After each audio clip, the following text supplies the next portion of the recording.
Hi there, Cheryl B. Engelhardt here. Welcome back to Key Conversations, the podcast where we talk about all the things to inspire you to have an awesome music career. This season, we're talking about how to release a record, and yes, we are in the middle of a pandemic, so I'm trying to cater some of these newer episodes to dealing with that in the middle of all this craziness. Today's episode is about pre-orders, and we're going to go into how to actually upload your CD and all the content that you've gotten ready to go to your distributor. I'm going to demonstrate on cdbaby, which is my distributor. I think that this episode is going to be a lot more effective if you're able to watch it. I'm going to do some screen shares, and I'm also going to show you some of the videos that I use to promote my record and how to get pre-orders to my fans. So the thing to do is go watch this on YouTube, inthekey.co/416. That's the number of this episode. So the number 4, the number 1, the number 6, inthekey.co/416. If you are just listening, that's totally fine. Just know that you can go back to the YouTube video and see what I'm talking about. I like to give myself a full month at least between when I upload to my distributor and when I want to release. I actually gave myself 2.5 months. So I want to do a very long game for the pre-order, meaning people can buy the CD digitally before it's actually released. If you have more than 11 tracks on your CD, you're able to give someone a song as soon as they download it on iTunes or wherever they're buying it from. But I only had 10, so that wasn't an option. So I just had to trust that people were going to be okay to wait a month, 2 months, 2 weeks until the release, which was February 7th. So I started mid-December, so I was able to hit the holiday crowd and saying, you can pre-order this. I gave things away. I gave it my own version of the song. So when someone pre-ordered it, if they emailed me a screenshot of the pre-order, I gave them a whole bundle of affirmations that I had written in addition to 1 or 2 of the songs and the album art. So I made sure that my people were taken care of by incentivizing them with some goodies. Additionally, the thing for me was that I was very clear on my game. I told my fans, I am committed to getting on the Billboard chart with this record. And what that takes is actually educating my fans on what it means. Who cares? Why does it matter to get on the Billboard charts? How do they calculate it? For me, we got a little wrench thrown into the whole process because in the middle of my pre-order campaign, literally middle of January, Billboard changed how they count sales for the New Age category. That completely changed the game for me. So, in the meantime, it was, I was focusing on Billboard, but it was actually a really good thing because I ended up getting number 1 on iTunes and on Amazon as a New Age album. And I hit a bunch of other lists, like the top 50 all sales for all albums, not just New Age, which was really cool to see myself next to like Taylor Swift and some other, Kesha and really cool artists. So that was really, really neat. But it was all because I was playing this one particular game. So I showed them how to do that. I created some videos. So I'll show you that. I sent these little 20-second videos out all over social media and I said, here's how to do this. It's really easy. And I shared that with them. I focused on Amazon 1 week. I focused on iTunes another week. I focused on Spotify streams because that does count. It's 1,500 streams counts as one album sale, which is kind of crazy. But I showed people how to follow there. So I made all these little videos on how to actually do it. So the technology was not something that was blocking people. So let's dive into actually uploading your album to your distributor. I'm going to show you how I did it on cdbaby and what you need first in order to move forward. Then you have to wait. They say between 2 and 7 days for the distributor to actually deliver your music to the platforms like iTunes and Amazon. So that's why you want to give yourself plenty of time because that can get delayed. And so I gave myself 2 weeks for that process. And then once it's up and available, people can see that it's available for pre-order, but they can't get it, right? It does not show up ahead of time on Spotify. You can pre-save. You get the link from Spotify. You can pre-save it, but people will only get to see it once the record is actually released. It will show up in the release radar if they're following you. So we're just talking specifically about pre-orders, people buying this before the release date.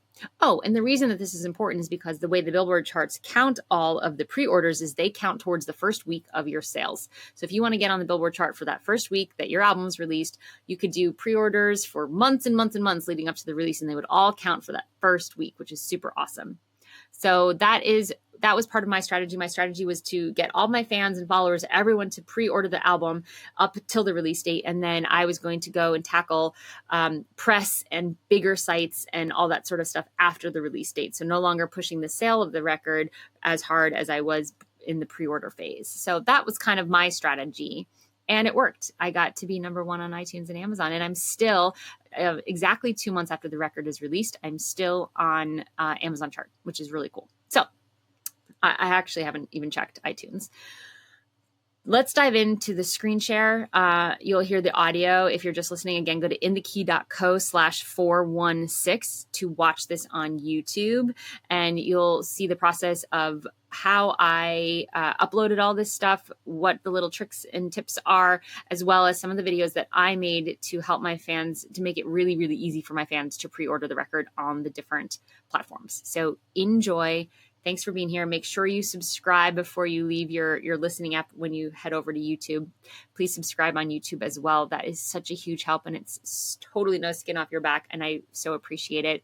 I love creating this content, and those little things just make me want to keep doing it. So go subscribe, and here's some screen shares. So now we're going to set up in cdbaby. We're going to go to add new title, and it's an album. And we're going to go pro. Yeah, we are. You should go pro. It's not a compilation. It's English. My name is Cheryl B. Englehart. And the title is Luminary. And I don't know the release date yet. We're going to take a guess right now. We're just going to put it out there for February 7th. Record label is no one. And it's the same as artist name. I'm going to do physical. And I'm going to do downloads. I would like a barcode for $20. You can get one from disc makers too, but if you want to get the digital distribution going so you can get your Spotify links, you're going to need this barcode to put it on the artwork, which you're going to need to get it digitally distributed. So long story short, chicken or the egg, who do you get the barcode from, disc makers or cdbaby? You should just do it from cdbaby. So you can get going. Even if your CDs get stuck in the mail, you can still have everything up and running digitally. If you do it through disc makers, which you can, you're just sort of waiting on them to do all of the process, is what I have figured out here. So we're going to save and continue, and you're going to agree to all the things. Here is the publishing agreement, which we would just want to agree. I will make 1 CD in this album. Some people have 2. Number of tracks. I am going to have 10 tracks, but then there's going to be a single. I'll do that later. 10 tracks on this. Track titles. Okay, save and continue. So I don't want to put in all this info yet, but you basically, when we want to do 1, this is what's going to happen. The artist name is me. You don't need parental advisory. There's no lyrics. No lyrics. It's instrumental. It's not live. I mean, it's in its original I wrote it. It's not a cover song. It's not public domain. And CD Music is the name of my publisher. And I can apply this to all of my tracks, which is great. So I should choose the genre to move forward. And the subgenre, I guess, is... Ooh, so many options. So let's sell for $9 or $8.99.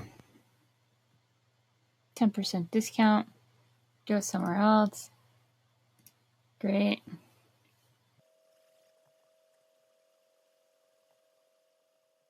All these places we want to distribute to, not just cdbaby, not just downloads, but downloads and streaming. So we want Spotify for sure. We want YouTube Music for sure. That is all I care about. And Apple and Amazon. Oh yeah, you want Sound Exchange too. I have a Spotify ID.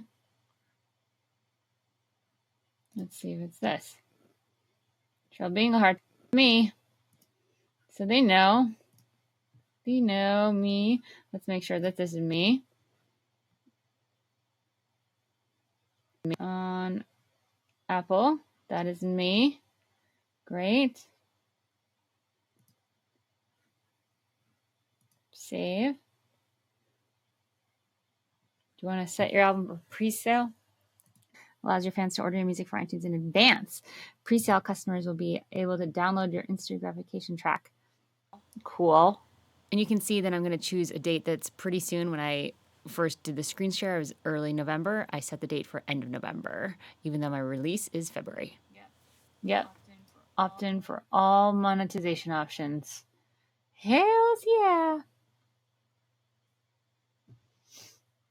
It can take 30 days from delivery to see it in sync. That's okay.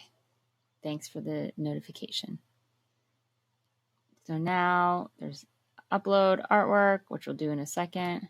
We'll upload the audio as soon as I get it from the master. I'm going through this process before I have the artwork and the master so that I can get the UPC code and put it on the artwork.